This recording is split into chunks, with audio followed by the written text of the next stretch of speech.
Hello દર્શક મિત્રો, જય શ્રી કૃષ્ણ। તો આજે આપણે પાણીપુરીનું પાણી બનાવશું। તો તે માટેની સામગ્રી જોઈ લઈ।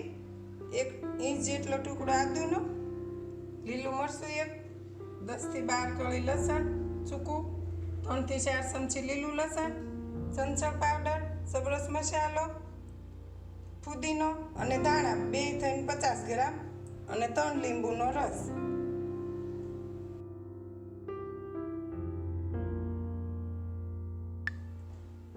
હવે આપણે મિક્સર જારમાં લઈને ક્રશ કરી લઈશું। ધાણા, ફુદીનો,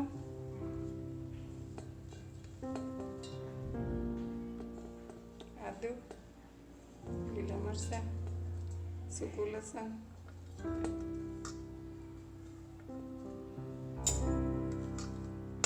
લીલું લસણ,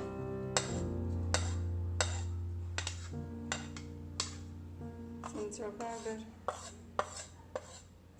ક્રશ થઈ ગયું છે તો તમે જોઈ શકો છો।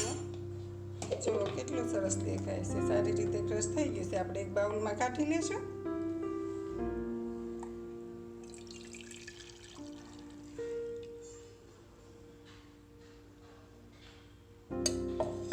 હવે આપણે પાણીપુરીનો મસાલો બનાવવાની સામગ્રી જોઈ લઈશું। તો 2 બટાટા બાફીને લીધા છે, અડધી ચમચી લાલ મરચું, 1 ચમચી ધાણા જીરું, સ્વાદ પ્રમાણે મીઠું અને 1 ચમચી ધાણા। તો હવે આપણે મસાલો બનાવી લઈશું। હેલો દર્શક મિત્રો, આજની મારી પાણીપુરીની રસોઈ તમને ગમી હોય તો મારા વિડીયોને શેર કરો, લાઈક કરો અને બાજુમાં બેલ આઇકન ઉપર ક્લિક કરો કે જેથી તમને ખબર પડે કે મારી નવી રસોઈ આવી ગઈ છે અને તમે જોઈ શકો છો। પાણીપુરીનું પાણી અને મસાલો બંને બનીને રેડી છે। તો સર્વિંગ બાઉલમાં કાઢી લીધું, તમે જોઈ શકો છો। તીખું પાણી, મીઠું પાણી, બટેટાનો મસાલો। તો બટેટાનો મસાલો ન ખાતા હોય તો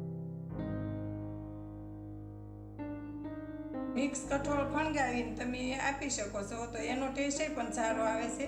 સણ્યા, કાંદા અને પૂરી। તો હવે આપણે ભરીને ટેસ્ટ કરી લઈશું।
હવે આપણે ટેસ્ટ કરી લઈશું।